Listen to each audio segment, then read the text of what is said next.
اب آؤ بتاتا ہوں، یہ پہلا نکاح، یہ پہلا رشتہ، یہ پہلا جو جوڑا بنا وہ کیسے بنا؟ سبحان اللہ۔ اب اس کے بارے میں یہ آتا ہے کہ جب علامہ نبہانی رحمت اللہ تعالی نقل کرتے کہ جب اللہ عز و جل نے حضرت آدم علیہ السلام کو پیدا کیا، انہوں نے آنکھیں کھولی تو عرش پر اسم محمد صلی اللہ تعالی علیہ وسلم لکھا ہوا دیکھا۔ حضرت آدم کے دنیا میں آنے سے پہلے ہی میرے آقا کا چرچا ہے، نبی پاک کا نام عرش پر لکھا ہوا ہے۔ اب عرض کی اے میرے رب، کیا مجھ سے بڑھ کر بھی تیری بارگاہ میں کوئی عزت والا ہے، معزز ہے؟ حضرت آدم اللہ سے پوچھ رہے، ارشاد فرمایا ہاں، یہ نام تیری اولاد میں سے ایک نبی علیہ السلام کا ہے جو تجھ سے بڑھ کر میرے یہاں معزز ہے۔ حضرت آدم سے کہا جا رہا ہے کہ تجھ سے بڑھ کر میرے ہاں معزز ہیں، اگر وہ نہ ہوتے تو میں نہ آسمانوں کو پیدا کرتا، نہ زمین کو، نہ جنت کو، نہ جہنم کو۔ کہ جب اللہ عز و جل نے ان کی پسلی سے حضرت حوا رضی اللہ تعالی عنہا کو پیدا کیا تو آدم علیہ السلام نے انہیں دیکھا، ایسی مخلوق جس کے مشابہ کوئی اور مخلوق نہ تھی۔ اللہ عز و جل نے حضرت آدم علیہ السلام میں خواہش بھی پیدا کی تو انہوں نے عرض کی الہی یہ کون ہے؟ فرمایا حوا رضی اللہ تعالیٰ عنہ۔ عرض کی مولا میرے ساتھ جوڑا بن جائے۔ ارشاد ہوا تم اس کا مہر ادا کرو۔ عرض کی مولا مہر کیا ہے؟ ارشاد فرمایا اس نام والے پر 10 مرتبہ درود بھیجنا ہے، جس کا نام عرش پہ دیکھا ہے نا، اس کے نام پر 10 بار اس نام والے پر درود بھیجو۔ تو کہا اے اللہ میں نے ایسا کر لیا تو کیا میرا جوڑا ہو جائے گا؟ میرا جوڑا بن جائے گا؟ فرمایا ہاں۔ اب حضرت آدم علیہ السلام نے 10 بار درود پاک پڑھا اور یہ مہر بنا۔ حضرت آدم علیہ السلام اور بی بی حوا رضی اللہ تعالیٰ عنہ کے درمیان جوڑا بننے کا رشتہ ہوا، اور اس کے بعد یہ ساری کائنات میں جو ہم دنیا میں آئے تو گویا پتہ چلا کہ وجہ تخلیق کائنات، یہ تو اس حدیث سے بھی پتہ چل گیا کہ نبی پاک علیہ السلام کے لیے یہ کائنات بنائی گئی۔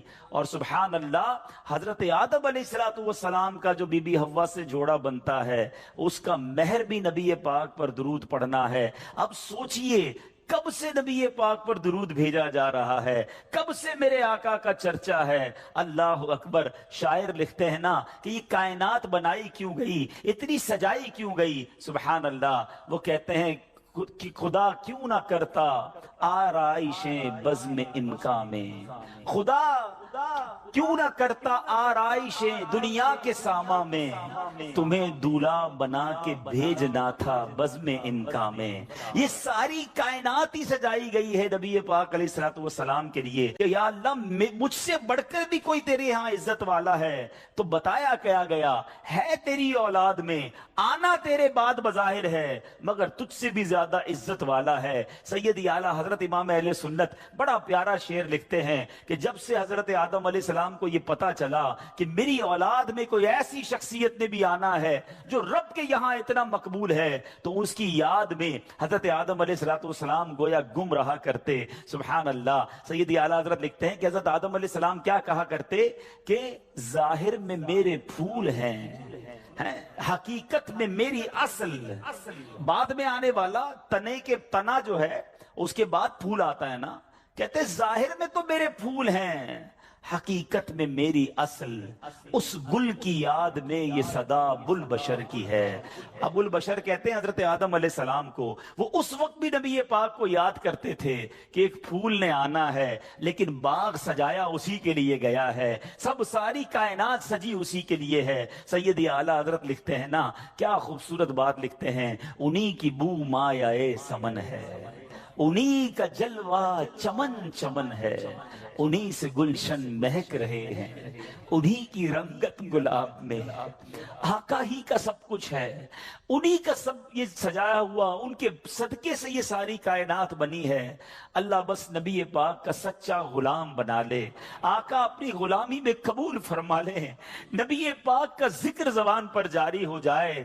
فضول باتوں سے بچاؤ اپنے آپ کو، نکلو ان فضول باتوں سے، اپنی زبان کو ذکر و درود سے تر رکھو، انشاءاللہ لا کر یہ زبان درود پڑھتی رہی تو ضرور نبی پاک رحمت کی نگاہ فرمائیں گے۔ حضرت منصور بن عمار رحمت اللہ تعالی علیہ ایک روز واز فرما رہے تھے تو کسی حقدار نے 4 درہم کا سوال کیا، کوئی غریب تھا، مسکین تھا، اس نے 4 درہم کا سوال کیا تو آپ رحمت اللہ تعالی علیہ نے اعلان کیا کہ جو اس کو 4 درہم دے گا میں اس کو 4 دعائیں دوں گا۔ آپ نے، اللہ کے ولی تھے، آپ نے فرمایا جو اس کو 4 درہم دے گا میں اس کو 4 دعائیں دوں گا۔ اس وقت ایک غلام گزر رہا تھا، خود بھی غریب تھا، مگر اللہ کے ولی کی ایک ایسی شاندار آواز سنی کہ 4 دعائیں ملیں گی تو اس نے کیا کیا، اپنے پاس اس کے 4 درہم تھے وہ اس نے غریب کو دے دیے، اس سائل کو دے دیے۔ تو حضرت نے کہا کہ اب بتاؤ کون سی 4 دعائیں کروانی ہیں؟ کہ حضرت پہلی دعا تو کر دیں کہ میں غلامی سے آزاد کر دیا جاؤں، غلام ہوں، غلامی سے میری آزادی ہو جائے۔ نمبر 2، مجھے ان درہم کا بدلہ بھی مل جائے، 4 درہم دے تو دیے، مجھے اس کا بدلہ بھی مل جائے۔ تیسری دعا حضور یہ کر دے مجھے اور میرے آقا کو توبہ نصیب ہو جائے۔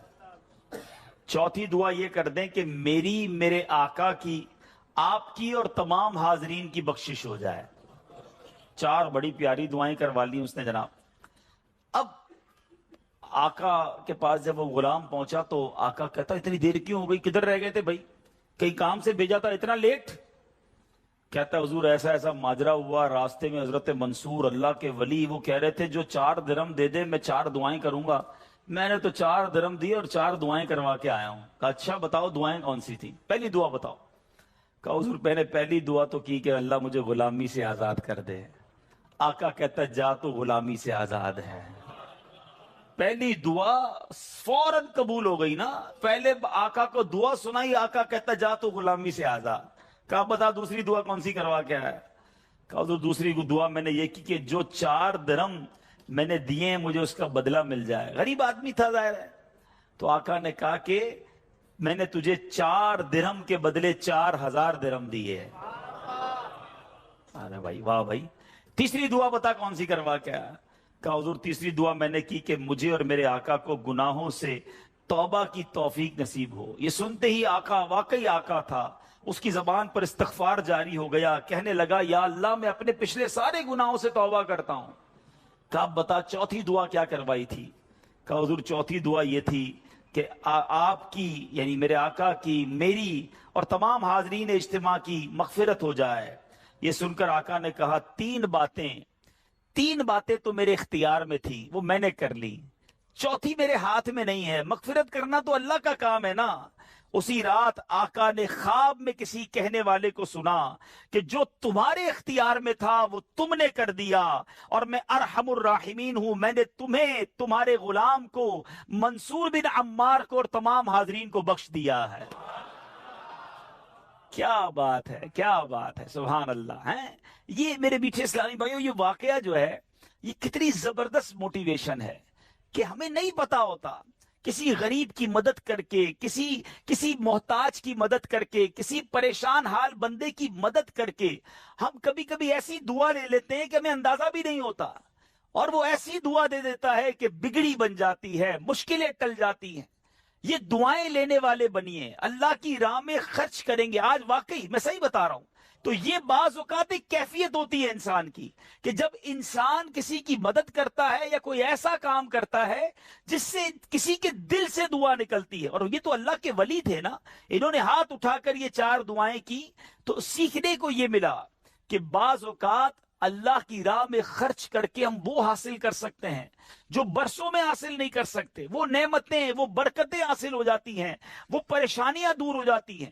کیونکہ روایتوں کا مضمون ہے کہ صدقہ بیماریوں کو ٹالتا ہے، صدقہ برائی کے 70 دروازے کو بند کرتا ہے، صدقہ بلا کو نیچے نہیں اترنے دیتا۔ ایک بڑی بات یاد رکھیے گا، ہمیں نہیں پتا ہوتا، ہم صبح اٹھتے ہیں مثال کے طور پہ اور کوئی بلا آنے والی ہوتی ہے، حدیثوں کا مضمون ہے جب انسان صدقہ دیتا ہے نا تو بلا اوپر سے اترتی ہے، صدقہ جا کے اسے روک لیتا ہے، انٹرسیپٹ کرتا ہے، اور یہ لڑائی جاری رہتی ہے، صدقہ بندے پر بلا اترنے نہیں دیتا۔ اب بعض اوقات کیا ہوتا ہے، کئی لوگ ہوں گے جو بیانات بھی سنتے ہیں، کتابوں میں بھی پڑھتے ہیں کہ اللہ کی راہ میں 1 خرچ کرو 10 ملتا ہے۔ اب وہ ہو سکتا ہے مسجد میں ڈبے میں 100 روپے ڈالیں اور شام دکان پہ انتظار کر رہے ہوں کہ ابھی تک 1000 روپے بنے نہیں ہیں.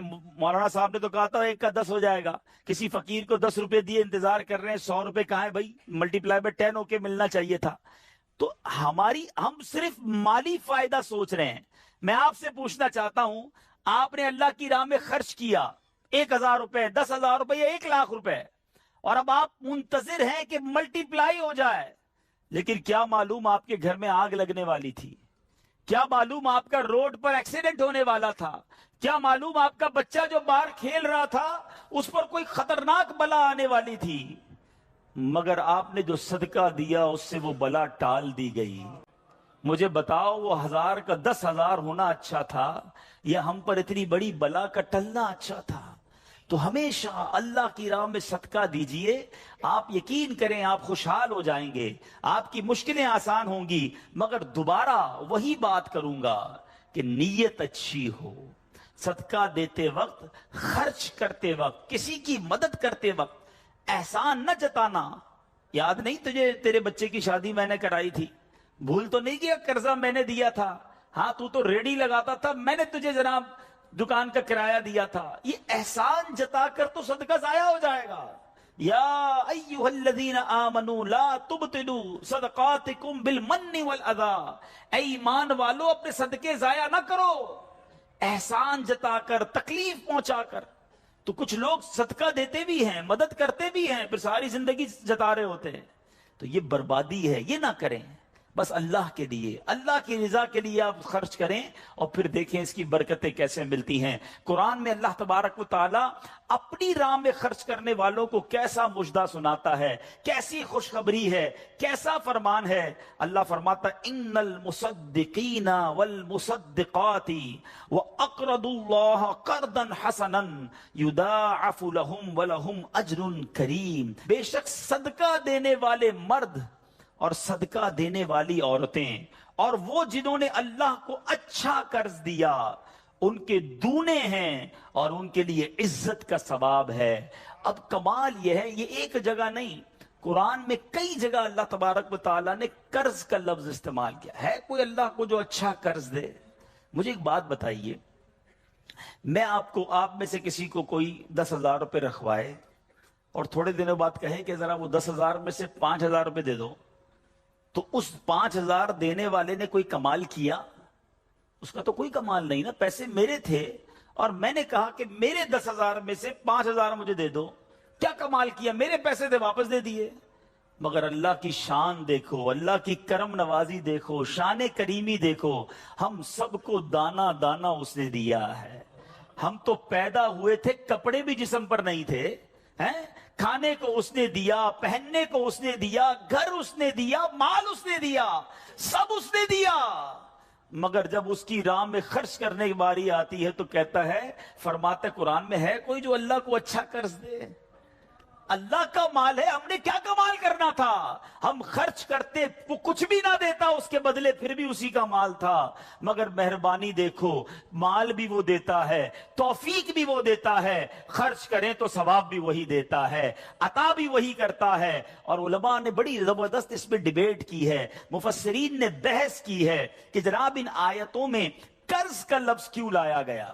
اللہ اکبر. فرمایا جب آپ اور میں, دنیا میں بندہ کسی کو قرضہ دیتا ہے نا تو امید ہوتی ہے یہ قرضہ واپس ملے گا. اگر امید نہ ہو تو پھر یہ قرض نہیں ہے, پھر تو تحفہ ہو جائے گا نا. آپ کسی کو تحفہ دے دیں تو آپ کو پتہ یہ واپس نہیں آئے گا.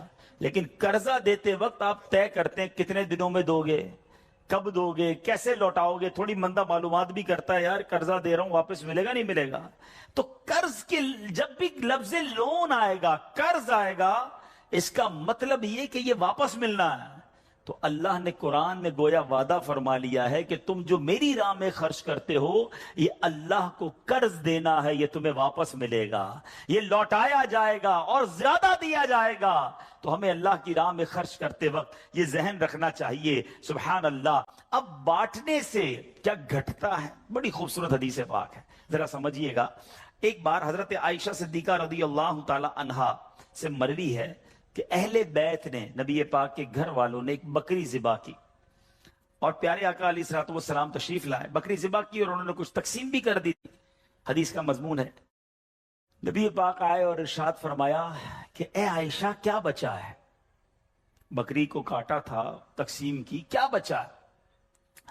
عرض کی گئی کہ حضور کاندھے کے سوا کچھ نہیں بچا ہے، کاندھے کا گوشت بچا لیا گیا ہوگا، باقی بانٹ دیا۔ نبی پاک نے ایک جملے میں ساری بات سمجھا دی، اگر آپ سمجھ جائیں۔ آقا نے فرمایا عائشہ کاندھے کے سوا سب بچ گیا ہے۔ بات آ رہی ہے سمجھ میں؟ کہا کیا گیا؟ حضور کاندھا بچ گیا ہے، کاندھے کے سوا کچھ نہیں بچا۔ اور نبی پاک نے فرمایا کاندھے کے سوا سب بچ گیا ہے، یعنی جو بٹ گیا ہے وہ بچ گیا ہے۔ یہ ذہن بنا لو کہ آج میں نے اور آپ نے جو اللہ کی راہ میں خرچ کیا وہی بچا ہے، ورنہ باقی تو ہم کھا کے ختم کر دیں گے نا۔ اگر ہم مر جائیں گے تو یہ پیسے تو بچوں کے وراثت میں چلے جائیں گے۔ میرے لیے کیا بچا ہے؟ میرے لیے وہی بچا ہے جو میں نے آگے بھیج دیا ہے، جو بانٹ دیا ہے، جو خرچ کر دیا ہے۔ عقل اگر آ جائے ہمیں، اللہ کرے کہ ہمیں اس بات کی سمجھ آ جائے کہ آج اگر خوشحالی ہے، آج اگر مال جیب میں ہے، بینکوں میں پڑا ہے، گھر خالی پڑے ہیں، یہ خالی پڑے رہ جائیں گے اور میں دنیا سے چلا جاؤں گا۔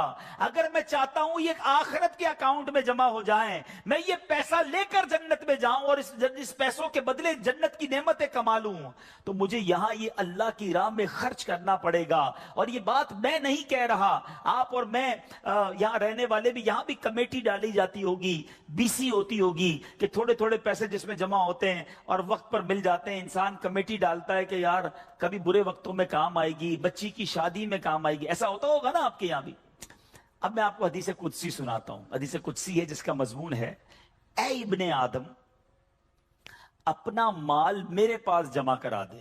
اللہ فرماتا ہے اے ابن آدم اپنا مال میرے پاس جمع کرا دے، نہ جلے گا، نہ ڈوبے گا، نہ کم ہوگا۔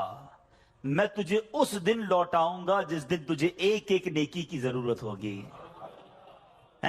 سیکیورٹی ڈپازٹ، یہ بعض اوقات جو مسجد میں ہمارے آگے سے ڈبہ جاتا ہے نا، یا کبھی کوئی اسلامی بھائی جھولی لے کے بیٹھے ہوتے ہیں، یہ جب جیب سے آپ پیسے نکال کے ڈالتے ہو نا، اس وقت ذہن بناؤ کہ یہ جا نہیں رہا، یہ جمع ہو رہا ہے میرے آخرت کے اکاؤنٹ میں۔ اور ڈال دوں یار، ابھی آج کل پیسے اچھے ہیں، تھوڑے اور ڈال دوں، جمع ہو جائے، ادھر ملے گا۔ تو جب بھی آپ کے دن اچھے ہوں، یقین کریں جب آپ کے ہاتھ کھلا ہو، آپ کو لگتا ہے یار اللہ نے بڑا نوازا ہوا ہے، تو فوراً آخرت کے لیے سوچیں۔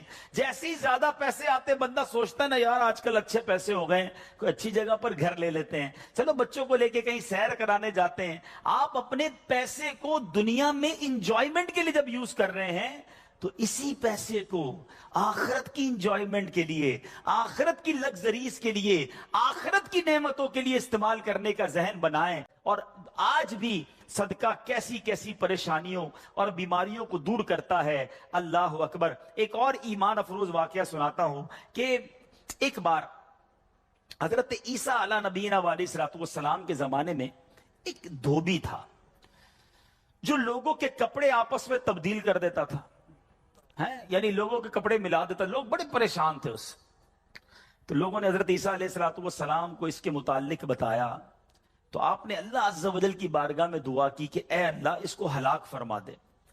اللہ کے نبی نے ایک ایسے شخص کے لیے دعا کی کہ یا اللہ اس کو ہلاک کر دے، تیرے بندے اس سے بڑے پریشان ہیں۔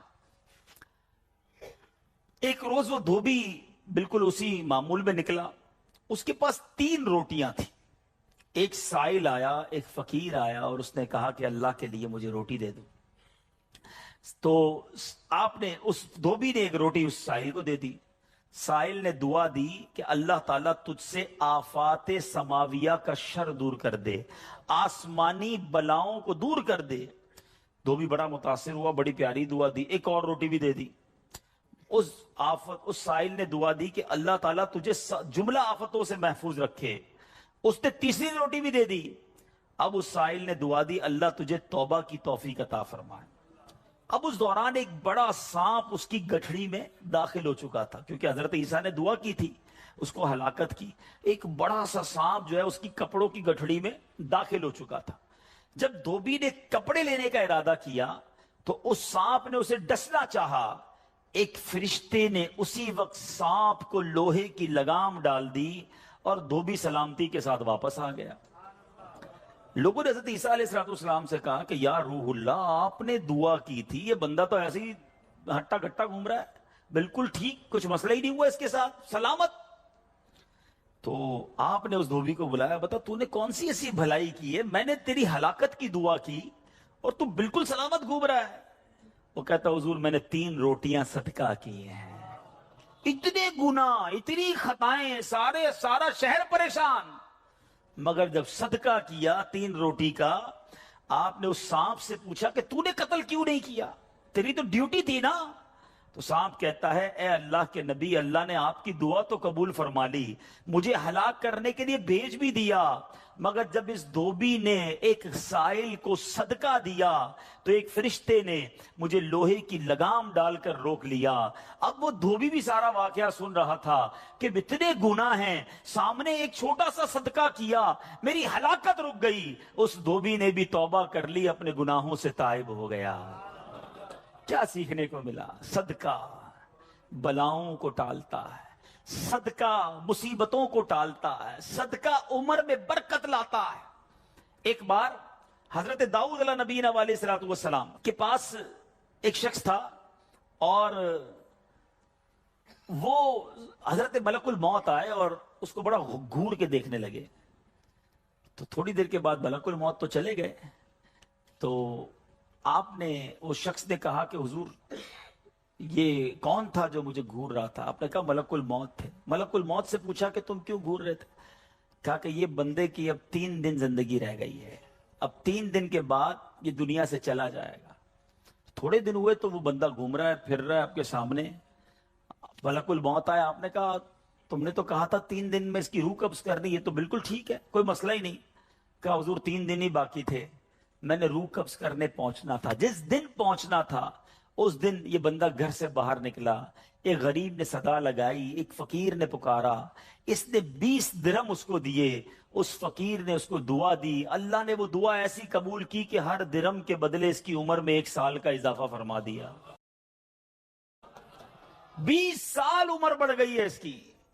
اب ذرا سوچئے میٹھے اسلامی بھائیوں، ایسے کئی واقعات ہیں، کئی باتیں بتا دی جاتی ہیں، کئی باتیں پتہ نہیں ہوتی۔ ہو سکتا ہے ہماری بھی آخری وقت آنے والا ہو، اللہ نے کسی کی دعا سے بڑھا دیا ہو، ہمارا بھی کوئی برا وقت آنے والا ہو، کوئی اللہ نے نیکی کروا دی، ہم بچ گئے ہوں، تو کرتے رہا کرو نیکی، جچاؤ نہ، دکھاؤ نہ، بتاؤ نہ، کرتے رہا کرو۔ اللہ کریم ہے، وہ نیکوکاروں کا اجر ضائع نہیں کرتا، وہ ضرور عطا فرماتا ہے، اور کیسے عطا فرماتا ہے۔ ایسے ایسے واقعات ہیں کہ سنے تو ایمان تازہ ہو جاتا ہے۔ مثال کے طور پہ حضرت سیدنا حبیب عجمی رحمت اللہ تعالی علیہ کے دروازے پر ایک سائل نے دستک دی، تو آپ کی زوجہ محترمہ جو ہے وہ آٹا گوندھ کے رکھا تھا اور پڑوس سے آگ لینے گئی تھی۔ پہلے زمانے میں لکڑی وغیرہ آگ کے لیے لینی ہوتی تھی، آٹا گوندا ہوا تیار تھا، آپ نے وہی آٹا اٹھایا اور اس سائل کو دے دیا۔ آپ کی زوجہ آئیں کہ آٹا کدھر گیا؟ کہ غریب آیا تھا، اس کو ضرورت تھی، میں نے گوندا ہوا آٹا دے دیا۔ بولے بہت اچھا کیا، مگر ہم نے بھی تو کھانا ہے نا، ہمارے لیے تو کچھ نہیں چھوڑا، آپ نے سارا ہی دے دیا۔ اب تھوڑی دیر ہوئی تو کیا ہوتا ہے کہ دروازے پر دستک ہوتی ہے، ایک بندہ ایک بہت بڑا تھال لے کر پکی ہوئی روٹیاں بھی لاتا ہے اور سالن بھی لاتا ہے۔ آپ اپنی زوجہ سے کہتے ہیں دیکھ لو، دیا آٹا تھا، روٹیاں بھی پک کے آ گئی، ساتھ سالن بھی آ گیا ہے۔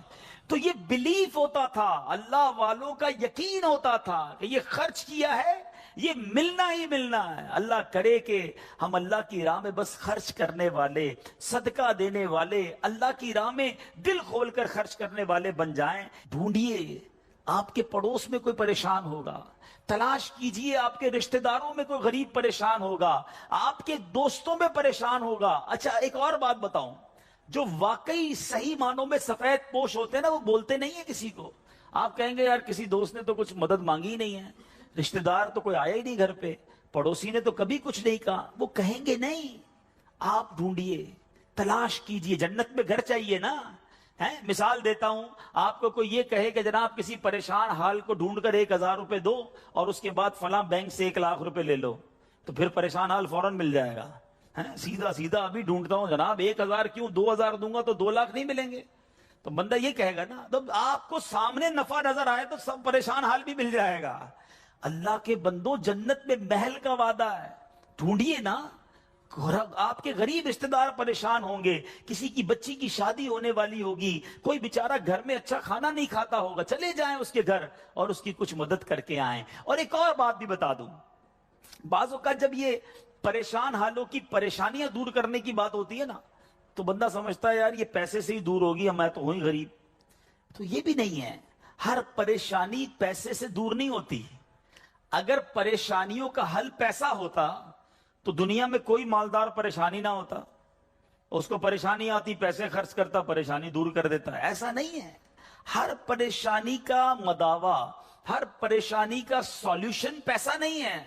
آپ کو یہ نہیں کہا گیا کہ جو مالی مدد کرے گا اسے جنت میں محل دیا جائے گا۔ جو کسی مسلمان کی پریشانی دور کرے، بعض اوقات حوصلہ دینے سے پریشانی دور ہو جاتی ہے، ہمت دلانے سے پریشانی دور ہو جاتی ہے۔ یار گھبرانا نہیں، میں تمہارے ساتھ ہوں، ٹینشن مت لینا، میں بیٹھا ہوں۔ بیمار ہے، اس کے گھر چلے گئے، تھوڑی دیر اس کے ساتھ بیٹھے، اسے ڈاکٹر کے پاس لے گئے، کسی کا بیچارے کا کوئی معاملہ ہے تو ساتھ جا کر وہ معاملہ حل کروا دیا۔ یہ کبھی کبھی کچھ اچھے میٹھے بول بھی پریشانی دور کر دیتے ہیں، لیکن ہمیں اچھے بول بھی تو آنے چاہیے، مسکرانا بھی تو آنا چاہیے، حوصلہ دینے بھی تو آنا چاہیے۔ سیدی اعلیٰ حضرت امام اہل سنت کمال کی بات لکھتے ہیں، آپ فرماتے ہیں شربت نہ دیں نہ دیں، کریں بات لطف سے۔ شربت نہیں پلانا، نہ پلاؤ، اچھی بات تو کر لو یار۔ شربت نہ دے نہ دے، کرے بات لطف سے، یہ شہد ہو تو پھر کسے پرواہ شکر کی ہے۔ بعض اوقات مسکرا کر مل لینا بندے کے دکھ دور کر دیتا ہے۔ چند اچھی باتیں، ہمیں آ کر کوئی کہتا نا یار بڑی بیمار ہوں، پریشان ہوں، اچھا چلو ٹھیک ہے یار اب کل سے ٹائم پہ آ جانا۔ ارے اللہ کے بندے، اس نے اپنی پریشانی بتائیے، تھوڑا اس سے ہمدردی تو کریں۔ اچھا کیا ہو گیا، خیر تو ہے، کیسے بیمار ہو گئے، ڈاکٹر کو دکھایا کہ نہیں، میری ضرورت ہے تو بتائیں، کوئی کام ہو تو بتائیں۔ آپ نے پیسے دیے ان 5 جملوں میں؟ نہیں دیے نا، مگر کیا بتاؤ اس کا درد کم نہیں ہو گیا ہوگا، اس کو حوصلہ نہیں مل گیا ہوگا۔ یاد رکھو میٹھے اسلامی بھائی، یہ جو الفاظ ہیں نا، ہماری باتیں ہیں، یہ الفاظ زخم پر مرہم کا کام بھی کرتے ہیں، اور یہی الفاظ زخم پر نمک کا کام بھی کرتے ہیں۔ ہم بعض اوقات کسی کے زخموں پر نمک چھڑک دیتے ہیں، وہ پریشان ہے، تکلیف میں ہے، مصیبت میں ہے، اور اس کو ایسا جملہ کہہ دیتے ہیں کہ اس کی پریشانی بہت بڑھ جاتی ہے۔ اور کبھی کبھی چند اچھے جملے انسان کا غم بھلا دیتا ہے۔ اللہ کے واسطے اچھا بولنا سیکھیے، نرم ہو جائیے، شفیق ہو جائیے۔ مثال کے طور پہ کوئی بندہ آیا کہ یار اسکوٹر کا ایکسیڈنٹ ہو گیا، اور میں نے تو پہلے ہی پتا تھا تیرا ایکسیڈنٹ ہونا ہے، تو چلاتا ہی صحیح نہیں ہے، پہلے ہی تیزی سے چلاتا ہے، کیوں چلاتا ہے اسکوٹر جب چلانے نہیں آتی؟ اب بتاؤ بندہ کہ یار ایکسیڈنٹ بھی ہوا، اس کے باتیں بھی سنوں میں، تو یہ زخم پر نمک ہو گیا نا۔ اب یہ باتیں بعد میں سمجھا لینا کہ یار تیز مت چلایا کرو، مگر ابھی تو حوصلہ دیں، ابھی تو بیچارے کی طبیعت پوچھیں، ابھی تو اس کی پریشانی دور کریں۔ تو ایسی بہت ساری مثالیں ہیں کہ جب بھی ہمارے پاس کوئی پریشان حال آئے نا، تو اسے اچھی بات کریں، حوصلہ دیں، پریشانی دور کریں۔ تو انشاءاللہ میں بھی کوشش کرتا ہوں، آپ بھی کوشش کریں کہ انشاءاللہ رجب میں ضرور کسی کی پریشانی دور کریں گے انشاءاللہ۔ اب یہ سینکڑوں اسلامی بھائی یہاں بیٹھے ہیں، ہم سب ایک ایک کی پریشانی دور کریں گے تو ہزاروں مسلمانوں کی پریشانیاں دور ہو جائیں گی نا۔ یہ اسلام کی بیوٹی ہے، یہ اسلام کی خوبصورتی ہے کہ مسلمان کی مدد کرے، اس کی پریشانی دور کرے، مالی پریشانی ہے تو دور کریں، جسمانی پریشانی ہے تو دور کریں۔ بعض اوقات فقط مورل پریشان ہوتا ہے، اکیلا ہوتا ہے، تنہا ہوتا ہے، مایوس ہو گیا ہوتا ہے، آپ اٹھا دیں اسے، ہمت دے دیں، وہ اگلا کھڑا ہو جاتا ہے۔ تو ہمیں یہ کام کرتے رہنا چاہیے۔